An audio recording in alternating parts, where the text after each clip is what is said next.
In my last video, we talked about how games could be used as tools for improving education and mental health. However, are there more sinister applications for gaming as well? There are a number of reasons why games have come to be associated with hate and discrimination. The most important factor, however, is the lack of industry-wide innovation. For instance, video games are often sidelined in regulatory conversations about online safety.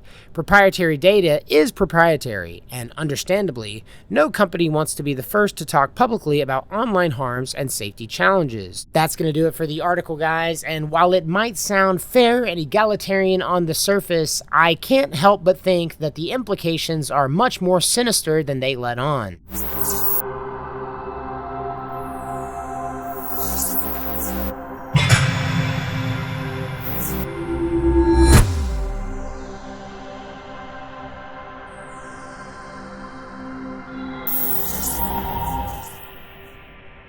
Hello, fellow travelers, and welcome to the Hard Light Network. In my last video, we talked about how games could be used as tools for improving education and mental health. However, are there more sinister applications for gaming as well? Is it possible that gaming could be used to spread propaganda amongst its player base? And if so, how effective would this propaganda be? In today's video, we're going to be talking about this push towards, quote, inclusivity in the gaming space and how the arguments for safety are overshadowing player choice, freedom, and fun in gaming. How far does the term harassment really stretch, and is it actually a problem in today's gaming landscape, or is it being used as a scapegoat to push more restrictive measures? But before we get into it, guys, I'm going to have to ask you to hit that like button if you like this video, subscribe so you don't miss out on any of the content that I've got coming up for you guys in the future, and also take to the comment section down below with your thoughts on the issue. Is gaming being used to spread propaganda, or is that merely a conspiracy theory all of its own? Of course, if you want to support this channel further, there are super thanks and memberships options down below. Feel free to join the channel for access to exclusive content and perks that you can't get anywhere else. But without any further ado, let's get into the video. Today's article comes to us from Wired.com and is entitled, "The Video Game Industry is Finally Getting Serious About Player Safety." Harassment, hate, and other social harms feel like an online inevitability, but developers are finally addressing their impact in a meaningful way. In 2025, we will enter a new era of safety by design for our digital playgrounds.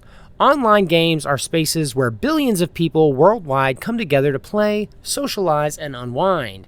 However, there are also environments where harassment, hate speech, and grooming for violence and sexual exploitation frequently occur. Today, most players of online games report being a direct target or witnessing one or more of these actions. A 2024 report found 82% of players report being a direct victim, and 88% report witnessing some form of so-called, quote, toxic behavior. Sexual harassment and hate speech are quite common, with more than 70% of game players saying they have witnessed these behaviors while gaming. In the most extreme cases, players face violations of privacy and their right to life. For instance, when their private personal information is maliciously shared online for the purpose of intimidation, so-called doxing. In early 2024, for instance, an organized hate campaign started against the small narrative design studio Sweet Baby Inc., believed to be pushing a, quote, woke agenda in games with their consultancy. Their employees received numerous rape and death threats. There are a number of reasons why games have come to be associated with hate and discrimination. The most important factor, however, is the lack of industry-wide innovation. For instance, video games are often sidelined in regulatory conversations about online safety. Proprietary data is proprietary, and understandably, no company wants to be the first to talk publicly about online harms and safety challenges. Games are also, at the end of the day, business. Talking about one's shortcomings is not likely to be something that garners shareholder support. However, in 2025, we'll finally be starting to see industry-wide efforts prioritizing safety. Some of these shifts will be due to government mandates. While video games have long been excluded from regulatory conversations, they are beholden to some of the new initiatives that have recently been enacted. For example, the Digital Services Act in the European Union requires gaming companies who operate there to submit public-facing transparency reports about online harms within their spaces and the efficacy of their tools to combat them.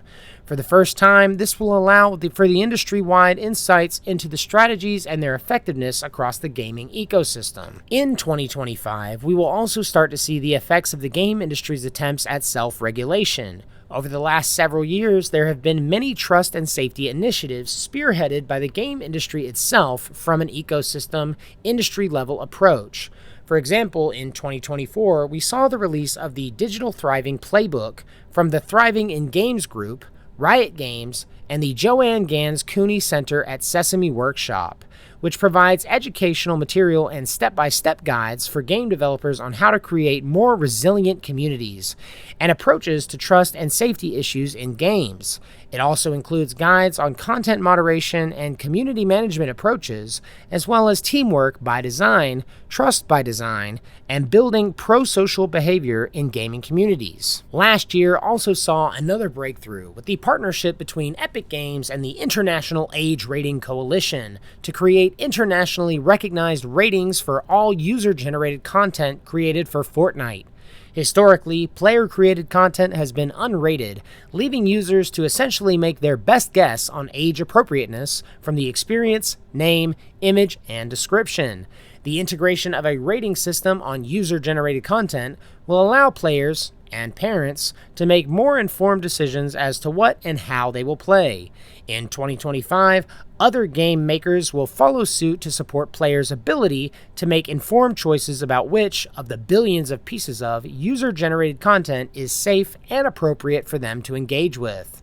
To be clear, a safe community does not mean there is no risk. Hate, harassment, and other forms of social harm will always exist in some form or another online. But in 2025, the video games industry will finally have more cohesive safety strategies in place to better protect players from social harm. As the largest media sector in the world, the video game industry is long overdue for this innovation and for prioritization of player safety and well-being. As I see it, 2025 promises to be a transformative year that sets a new standard for safety in our digital playgrounds. That's going to do it for the article, guys, and while it might sound fair and egalitarian on the surface, I can't help but think that the implications are much more sinister than they let on. We've talked about this in other videos on my channel, but it seems to me that initiatives like this are less about combating hate and harassment and are more about changing the culture of online gaming. Now look, I'm not going to sit here and pretend like there isn't a certain level of toxicity when it comes to online matchmaking in games such as Call of Duty or even Fortnite. But that is a good thing for players at the end of the day, at least in my opinion. Not only does suffering through trash talk and banter actually help to build character and improve social cohesion, we can't understate the benefit of allowing a pressure release for more toxic players to actually get out some of these issues. To tell you the truth, and this might just be my personal opinion, but I honestly don't believe that multiplayer gaming is really a space for children at all. Sure, your 12-year-old cousin might be the sweatiest Fortnite player to ever exist, but does ability at the game actually translate to maturity? I wouldn't say so. At the end of the day, multiplayer gaming is inherently a social setting, and considering the fact that the majority of players are adults, I don't believe including children in these mature social settings is the best call at all. That's not to say that these kids should be completely banned from experiencing online multiplayer, but what I'm really saying is that it's probably best left up to the parents to determine how long and what games their kids should be playing. At the end of the day, I don't feel like it's the job of these companies to be parenting our children, and I don't think that we should be leaving it up to these companies to teach them right or wrong. Simply acknowledging that there are risks or toxic behavior involved with online multiplayer doesn't then justify this sort of overcorrection from game developers. At the end of the day, this sort of talk reeks of overcorrection and nerdy little gooberheads who think they know what's best for everyone else. I think asking the government to step in and moderate online gaming is only going to damage the industry further than it already has been. Criminalizing trash talk on Call of Duty is not going to improve anyone's experience, and if anything, it's only going to damage the industry that much worse. But that's going to do it for this video, guys. Thank you so much to everyone who has watched up to this point, and if you liked the video, hit that like button, and also subscribe so you don't miss out on any of the content that I've got coming up for you guys in the future. Also, feel free to hit that comment section down below with your thoughts on the issue. Do you feel like we need daddy government to step in and criminalize trash talk in multiplayer lobbies? Or do you feel like there's genuinely a problem of grooming gangs and doxing happening online? Regardless of where you land on the subject, this is an incredibly black-pilling discussion, but anyway, we've got lots more to talk about. So as always, thank you guys for watching. If you liked the video, leave a like, and until next time, love you guys, safe travels.